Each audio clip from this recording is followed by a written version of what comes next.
Dina tidak pernah menyangka bahwa pernikahannya yang dimulai dengan penuh cinta akan berubah menjadi mimpi buruk. 5 tahun yang lalu, saat ia mengucap janji suci bersama Arman di depan keluarga dan sahabat, Dina percaya bahwa ia telah menemukan pasangan hidup yang akan selalu ada untuknya. Arman, seorang pria tampan dengan karir yang menjanjikan, terlihat sangat mencintainya. Mereka adalah pasangan yang banyak dikagumi teman-teman mereka. "Dina, aku janji akan selalu menjagamu," kata Arman saat menggenggam tangan Dina di pelaminan. Ucapannya tulus, matanya berbinar penuh cinta. Dina tersenyum bahagia, membayangkan masa depan indah yang akan mereka bangun bersama. Setelah menikah, kehidupan mereka terasa sempurna.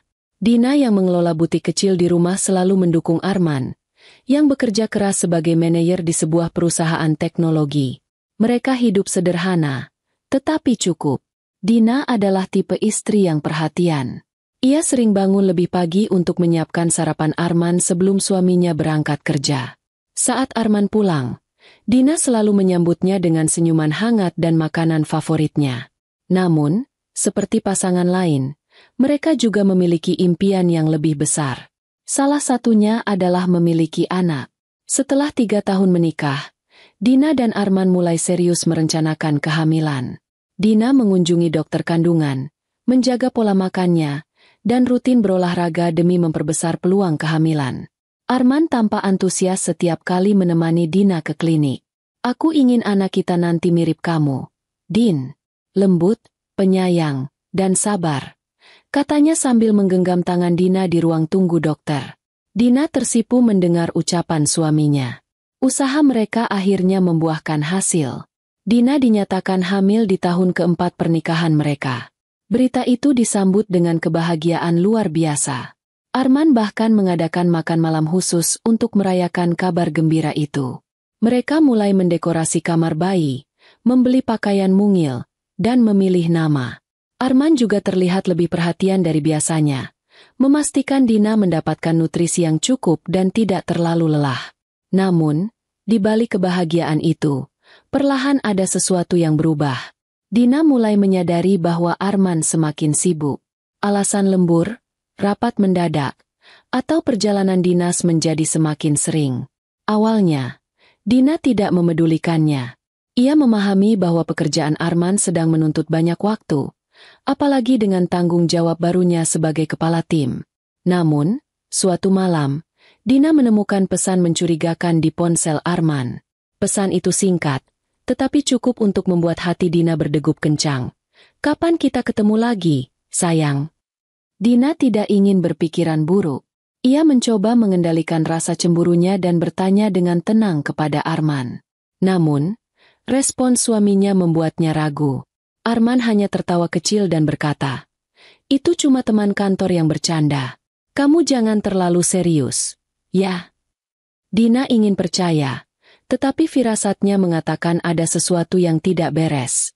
Ia mulai memperhatikan pola perilaku Arman yang terasa berbeda.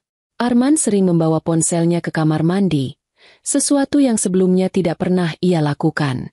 Dina juga mendapati Arman lebih sering pulang dengan aroma parfum yang tidak dikenalnya. Ini cuma kebetulan. Dina berusaha menenangkan pikirannya. Ia tidak ingin menjadi istri yang paranoid atau posesif. Lagi pula, Arman selalu terlihat perhatian padanya, meskipun semakin jarang ada di rumah. Namun, puncak kecurigaan Dina terjadi pada bulan ke-7 kehamilannya. Suatu malam, saat sedang membereskan kamar tidur, Dina menemukan struk pembayaran dari sebuah hotel mewah di dalam saku celana Arman. Tanggalnya adalah malam di mana Arman mengatakan sedang lembur di kantor. Dina merasa tubuhnya mendadak lemas. Meski begitu, ia tidak langsung menghadapi suaminya. Ia memilih menyimpan struk itu sebagai bukti, sambil mencari tahu lebih lanjut. "Din, kamu kenapa? Kok murung akhir-akhir ini?" tanya Arman suatu malam saat mereka sedang makan malam. Suaranya terdengar hangat, tetapi Dina merasa ada kepalsuan di balik kata-katanya. "Nggak apa-apa. Mungkin aku cuma lelah karena kehamilan ini," jawab Dina singkat, berusaha menyembunyikan emosinya. Ia tidak ingin membuat Arman curiga bahwa ia sudah mengetahui sebagian rahasianya. Hari-hari berlalu dengan berat. Dina terus menyimpan rasa sakitnya seorang diri. Ia berharap bahwa semuanya hanya kesalahpahaman, dan Arman sebenarnya tidak melakukan apa-apa. Namun, semakin ia berusaha meyakinkan dirinya sendiri, semakin jelas tanda-tanda yang menguatkan kecurigaannya. Semakin hari, perasaan Dina terhadap perubahan sikap Arman tidak lagi bisa ia abaikan. Kecurigaan yang tadinya hanya berupa firasat perlahan berkembang menjadi beban pikiran yang terus menghantui. Arman yang dulu selalu memberi kabar, kini sering menghilang tanpa penjelasan yang jelas. Ketika Dina mencoba bertanya, jawaban Arman selalu terdengar sekenanya. Meetingnya mendadak, Din. Jawab Arman suatu malam ketika ia pulang larut dengan wajah lelah. Dina berusaha mempercayainya. Tetapi ada sesuatu dalam nada suara Arman yang terasa berbeda. Dulu, ia selalu terbuka dan memberikan penjelasan detail. Namun, kini semuanya terasa hambar dan berjarak. Pada bulan ke-8 kehamilannya, Dina memutuskan untuk berbicara dengan sahabat dekatnya, Maya. Dina merasa tidak sanggup lagi menanggung semua ini sendirian. Maya, yang sudah mengenal Arman sejak mereka berpacaran, mencoba menenangkan Dina sambil memberikan saran. Kalau memang kamu merasa ada yang aneh, coba kumpulkan bukti dulu, Din. Jangan langsung menuduh, karena itu bisa memperkeruh suasana, kata Maya dengan nada penuh perhatian. Dina setuju dengan saran itu. Ia memutuskan untuk lebih waspada dan mengamati perilaku Arman secara diam-diam. Ia mulai memeriksa kebiasaan suaminya, mencari petunjuk kecil yang mungkin terlewatkan sebelumnya. Suatu malam, ketika Arman sedang mandi, Dina memberanikan diri untuk memeriksa ponsel suaminya. Namun, ponsel itu terkunci dengan kata sandi yang baru, sesuatu yang tidak pernah dilakukan Arman sebelumnya. Dina merasa hatinya semakin hancur. Arman tidak pernah menyembunyikan apapun darinya selama ini, tetapi sekarang, segalanya terasa begitu berbeda.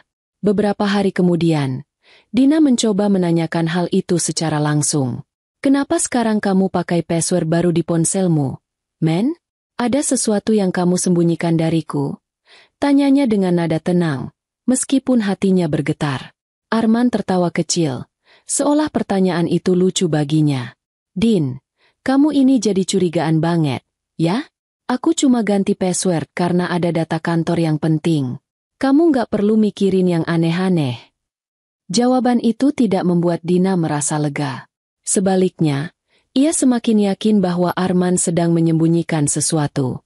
Pada suatu akhir pekan, Dina memutuskan untuk menyelidiki lebih jauh. Ia meminta bantuan Maya untuk mengikuti Arman secara diam-diam. Maya, yang merasa prihatin dengan kondisi Dina, langsung setuju. Kamu tenang aja, Din. Aku akan cari tahu apa yang sebenarnya terjadi, kata Maya sambil memeluk sahabatnya. Hari itu, Maya mengikuti Arman setelah jam kerja. Sesuai dugaan Dina, Arman tidak langsung pulang. Ia justru pergi ke sebuah restoran mewah di pusat kota. Maya yang terus mengamati dari kejauhan melihat Arman bertemu dengan seorang perempuan muda yang tampak anggun dan menarik. Mereka terlihat akrab, bahkan tertawa bersama seolah tidak ada yang perlu disembunyikan. Maya mengirimkan beberapa foto ke ponsel Dina sebagai bukti. Dina yang sedang berada di rumah melihat foto-foto itu dengan perasaan campur aduk. Wajah perempuan itu tidak asing baginya. Dina mengingat kembali pesan di ponsel Arman beberapa bulan lalu. Nama yang tertera adalah Siska. Esok harinya, Dina mencoba untuk tetap tenang. Ia tidak ingin langsung menghadapi Arman tanpa bukti yang lebih kuat. Ia meminta Maya untuk terus menyelidiki, sementara dirinya berusaha bersikap seperti biasa di rumah. Namun, perasaan itu terus menggerogoti hatinya. Suatu malam, ketika Arman tertidur, Dina kembali memeriksa barang-barang miliknya. Kali ini, ia menemukan sebuah amplop di laci meja kerja Arman. Di dalamnya terdapat beberapa dokumen, termasuk kwitansi pembelian rumah atas nama seseorang yang bernama Siska Andini. Dina merasa tubuhnya gemetar. Jadi ini alasan dia sering pulang larut, pikir Dina sambil menahan air matanya. Meski hatinya hancur, Dina masih mencoba mencari penjelasan lain. Mungkin ini hanya kebetulan. Mungkin Arman hanya membantu seseorang membeli rumah. Namun, Bukti-bukti yang terus muncul membuatnya sulit untuk berpikir positif. Beberapa hari kemudian, Maya kembali membawa kabar baru. Kali ini, Maya menemukan bahwa Arman telah mengajak Siska berlibur ke luar negeri beberapa minggu yang lalu. Perjalanan itu dilakukan saat Arman mengatakan sedang menghadiri konferensi bisnis. Maya bahkan menunjukkan bukti tiket pesawat dan foto mereka yang diunggah Siska di akun media sosial pribadinya. Dina merasa hatinya hancur berkeping-keping. Semua pengorbanannya selama ini terasa sia-sia. Arman yang dulu ia percaya sepenuh hati ternyata telah mengkhianatinya. Namun, Dina memutuskan untuk tidak langsung bertindak. Ia ingin menghadapi suaminya dengan kepala dingin. Ia menyusun rencana untuk mengumpulkan lebih banyak bukti sebelum akhirnya meminta penjelasan dari Arman. Hari itu, Dina terbangun dengan perasaan tidak nyaman. Ia merasakan kontraksi di perutnya semakin sering terjadi. Sesuai saran dokter, ia mencoba untuk tetap tenang dan mencatat interval waktu kontraksi. Ternyata, kontraksi itu mulai terjadi setiap 5 menit. Dina menyadari waktunya melahirkan sudah semakin dekat. Dengan napas berat, Dina menghubungi Arman yang saat itu sedang berada di kantor. "Men, aku mulai kontraksi. Kayaknya kita harus ke rumah sakit sekarang," katanya dengan suara bergetar. Namun, jawaban Arman di seberang telepon membuat hati Dina terasa perih. "Din, aku lagi ada meeting penting banget. Kamu ke rumah sakit duluan aja. Aku nyusul nanti." "Ya," katanya dengan nada datar. Dina mencoba memahami keadaan suaminya. Ia mengira mungkin memang ada sesuatu yang mendesak di kantor. Namun, di dalam hati, Dina merasa kecewa. Ia berharap Arman berada di sisinya pada momen penting ini. Dengan bantuan tetangganya, Dina akhirnya pergi ke rumah sakit. Di sepanjang perjalanan, rasa sakit yang ia rasakan semakin menjadi-jadi. Meski begitu, Dina mencoba untuk tetap tegar. Ia meyakinkan dirinya bahwa Arman pasti akan segera datang. Namun, jam demi jam berlalu, dan Arman tidak kunjung muncul. Dina yang sudah berada di ruang persalinan mencoba menghubungi suaminya berkali-kali, tetapi panggilan itu tidak pernah dijawab. Dokter dan perawat terus menyemangati Dina, tetapi tidak ada yang bisa menghilangkan rasa kosong di hatinya. Di tengah perjuangannya melahirkan, Dina teringat kembali kenangan-kenangan indah bersama Arman. Ia ingat bagaimana Arman dulu selalu mendampinginya di setiap kunjungan ke dokter kandungan. Bagaimana Arman terlihat antusias saat mereka memilih nama untuk bayi mereka. Semua itu terasa seperti mimpi yang kini berubah menjadi kenyataan pahit. Setelah berjuang selama beberapa jam, akhirnya Dina melahirkan seorang bayi laki-laki yang sehat. Tangisan bayi itu memenuhi ruangan, tetapi Dina tidak bisa menahan air matanya. Ia menangis bukan hanya karena kelegaan telah melewati proses persalinan, tetapi juga karena kekecewaan yang mendalam terhadap suaminya. "Selamat, Bu. Anak Anda sehat sekali," kata seorang perawat sambil menyerahkan bayi itu ke pelukan Dina. Dina memandang wajah mungil bayinya dengan penuh kasih sayang. "Kamu adalah alasan Mama untuk tetap kuat," bisiknya sambil mencium kening anaknya. Setelah proses persalinan selesai, Dina dipindahkan ke ruang perawatan. Ia masih mencoba menghubungi Arman, tetapi hasilnya tetap sama. Suaminya tidak menjawab panggilan atau pesan yang ia kirimkan. Dina mulai bertanya-tanya, apa yang sebenarnya sedang dilakukan Arman di saat seperti ini? Rasa penasarannya akhirnya terjawab ketika ia membuka media sosial. Sebuah unggahan di akun Instagram seorang perempuan bernama Siska Andini membuat hati Dina seketika hancur. Foto itu menunjukkan Arman dan Siska sedang berada di sebuah villa mewah. Keduanya tersenyum bahagia, dengan pemandangan pantai di latar belakang. Caption foto itu berbunyi, "Quality time with my love." Dina merasa dunia runtuh. Saat ia berjuang melahirkan anak mereka, Arman justru menghabiskan waktu bersama selingkuhannya. Tangis Dina pecah. Ia tidak peduli lagi pada rasa sakit pasca persalinan. Yang ia rasakan hanya luka di hatinya yang begitu mendalam. Tetangganya, yang ikut menemani Dina di rumah sakit, mencoba menenangkan Dina. "Sabar, Din. Yang penting sekarang kamu fokus sama bayimu. Jangan pikirin hal lain dulu," katanya dengan lembut. Namun, kata-kata itu tidak bisa menghapus rasa sakit Dina. Ia mencoba untuk tegar demi bayinya, tetapi pikirannya terus dipenuhi oleh pengkhianatan Arman. Malam itu, Dina membuat keputusan besar. Ia berjanji pada dirinya sendiri bahwa ia tidak akan membiarkan Arman menghancurkan hidupnya lebih jauh. Meskipun ia belum tahu bagaimana caranya, ia tahu bahwa ia harus mengambil langkah untuk melindungi dirinya dan anaknya. Dina terbangun di pagi hari dengan rasa lelah yang mendera. Setelah malam penuh tangis, ia tahu bahwa hidupnya tidak akan pernah sama lagi. Bayinya tertidur pulas di ranjang kecil di sampingnya. Wajah mungil itu adalah satu-satunya alasan Dina merasa harus tetap kuat. Ketika Arman akhirnya muncul di rumah sakit pada siang hari, Dina sudah tidak lagi mengharapkan banyak penjelasan. Wajah Arman terlihat segar, jauh dari kesan seseorang yang baru saja melalui meeting penting. Dina menatapnya dengan tatapan dingin. "Selamat." "Ya, Din. Maaf aku baru bisa datang," ucap Arman sambil tersenyum canggung. Dina tidak merespons.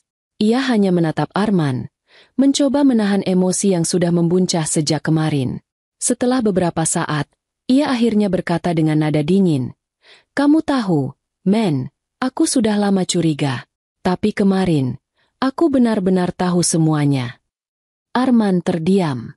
Senyumnya menghilang, tergantikan oleh ekspresi bingung. "Maksud kamu apa, Din?" tanyanya, berusaha tetap tenang. Dina mengambil ponselnya, membuka foto yang diunggah oleh Siska, lalu menunjukkannya pada Arman. "Kamu tahu apa yang kulakukan saat kamu ada di sini?" Dina menekan emosinya. "Aku melahirkan anakmu, Men. Anak kita." Arman terkejut, tetapi ia cepat-cepat menutupinya dengan senyum gugup. "Din, aku bisa jelaskan semuanya." "Jelaskan apa?" Dina mulai meninggikan suaranya. "Jelaskan kenapa kamu lebih memilih wanita itu daripada menemani aku di saat aku mempertaruhkan nyawa untuk melahirkan anakmu? Jelaskan kenapa kamu menghabiskan waktu bersamanya di villa mewah, sementara aku di sini sendirian." Arman tidak bisa berkata-kata. Untuk pertama kalinya, Dina melihat suaminya terlihat bingung dan terpojok. Setelah beberapa saat, Arman akhirnya berbicara. "Din, aku nggak pernah berniat nyakitin kamu. Siska cuma teman, dia lagi ada masalah, dan aku cuma mencoba membantu." Dina tertawa sinis. "Bantu apa? Beliin dia rumah? Bayarin liburan?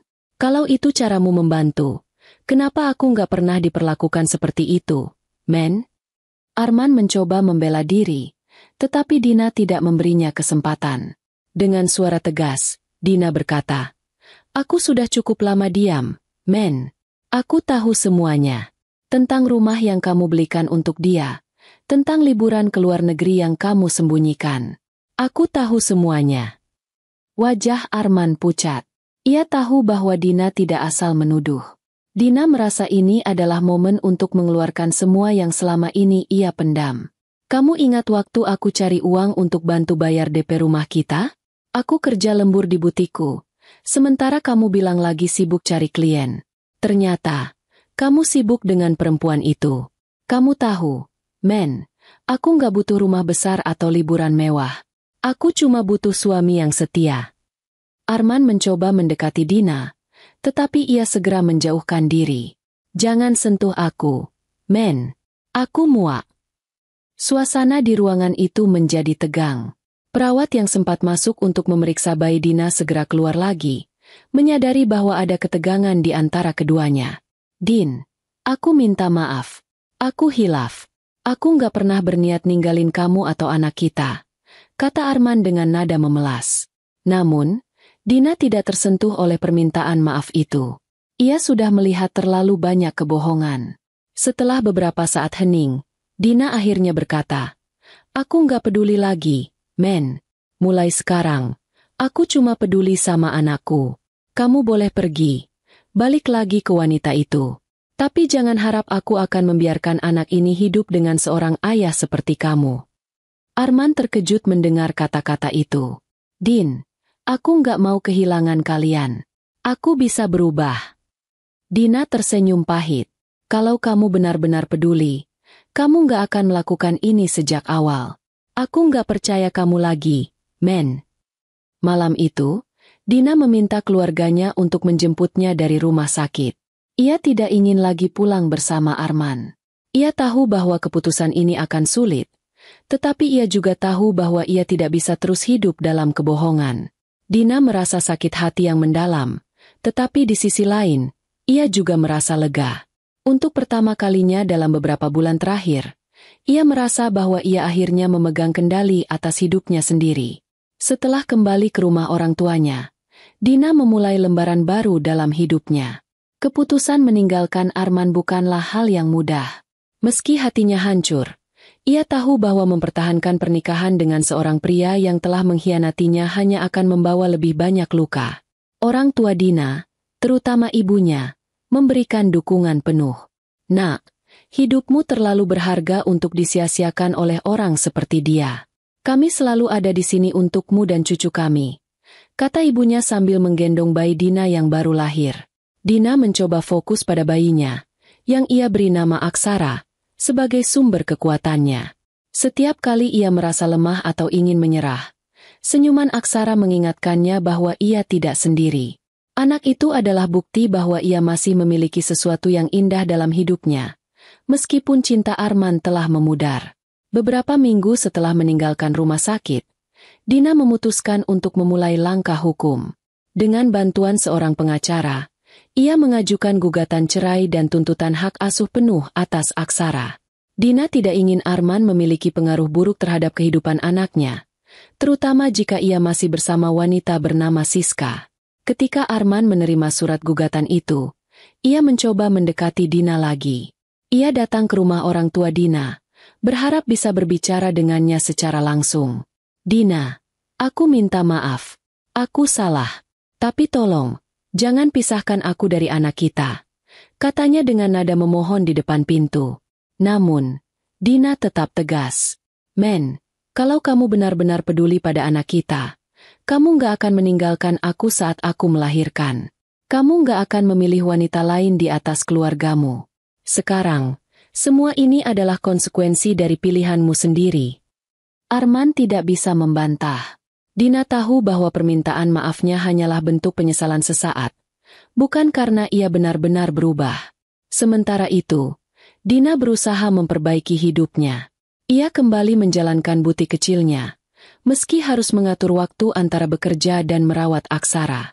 Dengan dukungan keluarganya, Dina perlahan mulai bangkit. Butiknya semakin berkembang karena pelanggan lama yang setia dan beberapa pelanggan baru yang tertarik dengan koleksi-koleksi uniknya. Namun, tantangan masih terus berdatangan. Arman mencoba berbagai cara untuk mendekati Dina, bahkan melalui tekanan hukum. Ia mengajukan tuntutan hak asuh bersama atas Aksara, yang membuat Dina semakin tertekan. "Aku nggak akan menyerah, Din. Aku tetap ayah dari anak itu, dan aku punya hak," kata Arman dalam salah satu pertemuan mediasi mereka di pengadilan. Dina tidak gentar. Dengan bukti perselingkuhan yang telah ia kumpulkan, ia yakin bahwa pengadilan akan berpihak padanya.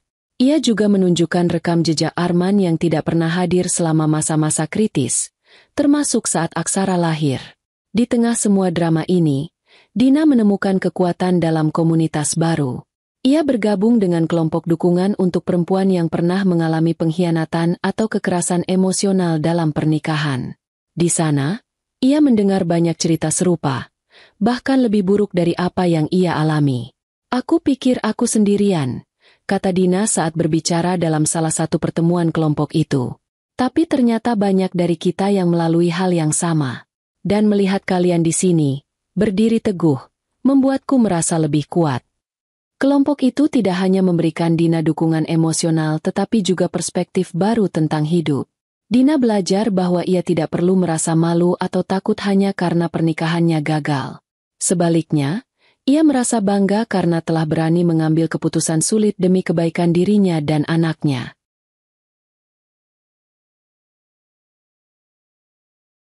Bulan-bulan berlalu, dan akhirnya pengadilan memberikan putusan yang mendukung Dina.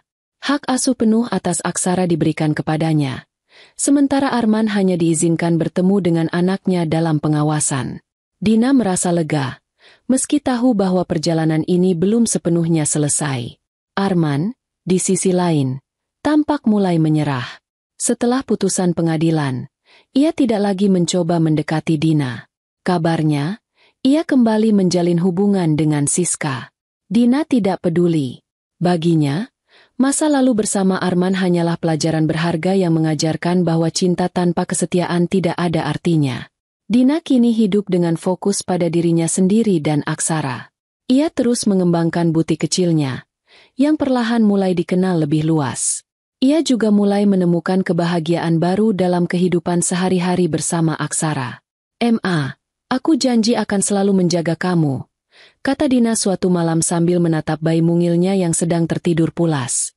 Untuk pertama kalinya dalam waktu yang lama, Dina merasa damai. Ia menyadari bahwa meskipun Arman telah menghancurkan kepercayaannya, hidupnya masih bisa dipenuhi oleh cinta yang murni dari anaknya, dari keluarganya, dan dari dirinya sendiri. 6 bulan telah berlalu sejak Dina secara resmi bercerai dari Arman. Kini, hidupnya mulai stabil, meski luka di hatinya masih membutuhkan waktu untuk sembuh sepenuhnya. Dina menyadari bahwa setiap hari adalah perjalanan untuk kembali berdamai dengan dirinya sendiri. Aksara, yang kini tumbuh menjadi bayi ceria, adalah sumber kebahagiaannya.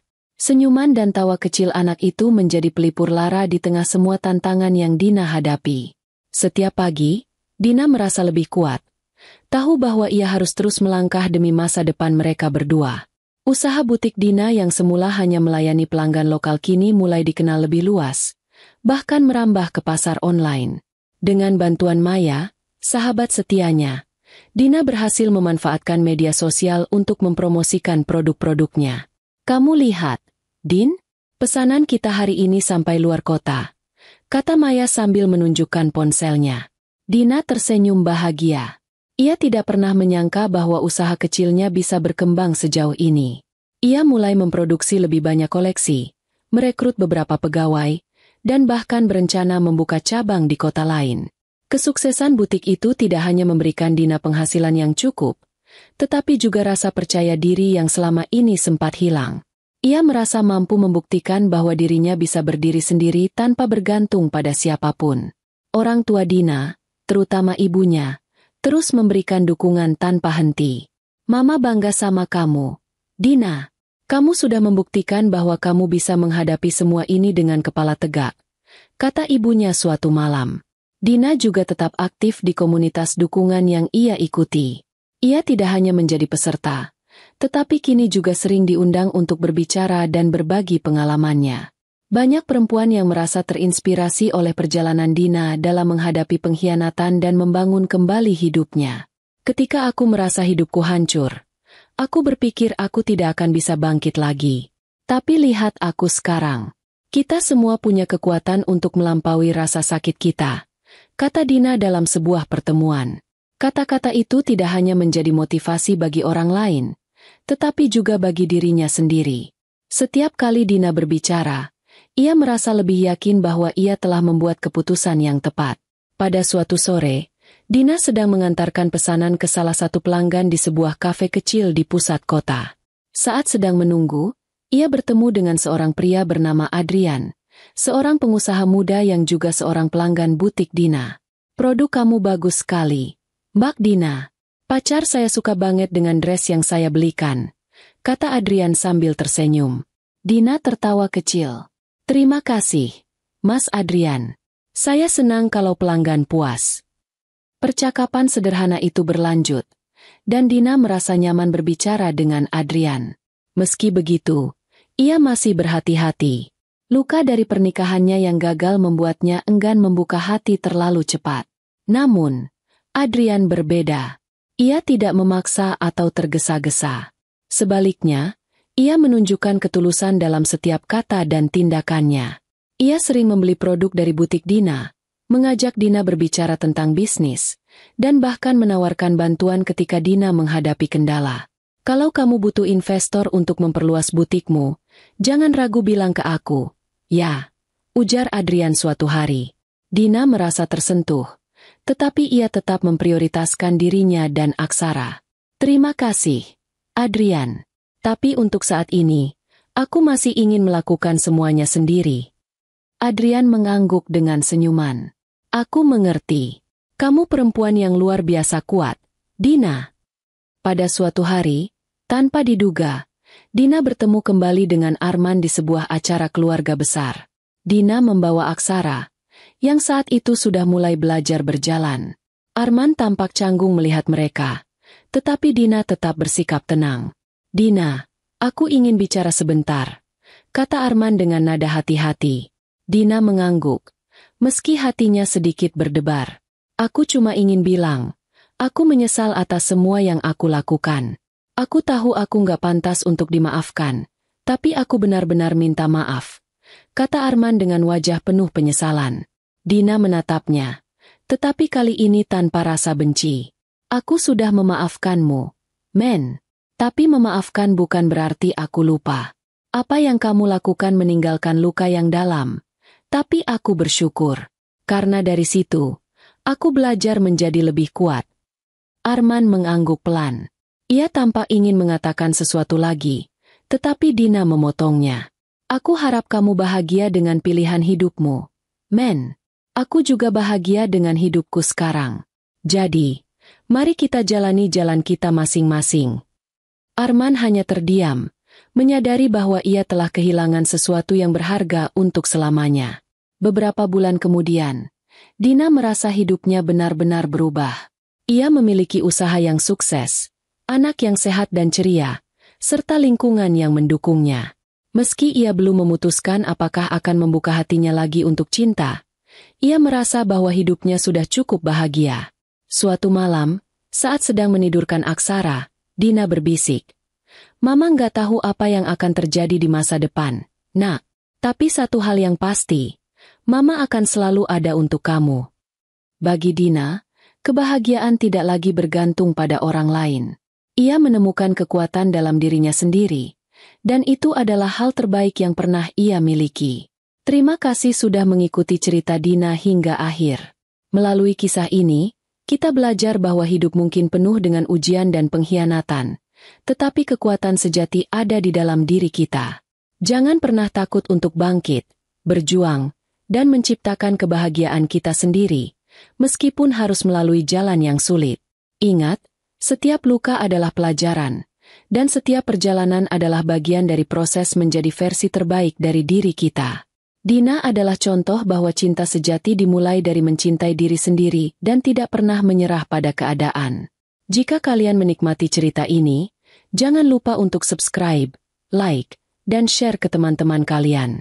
Dengan begitu, kalian membantu kami untuk terus menghadirkan kisah-kisah inspiratif lainnya. Terima kasih atas dukungannya, dan sampai jumpa di cerita berikutnya.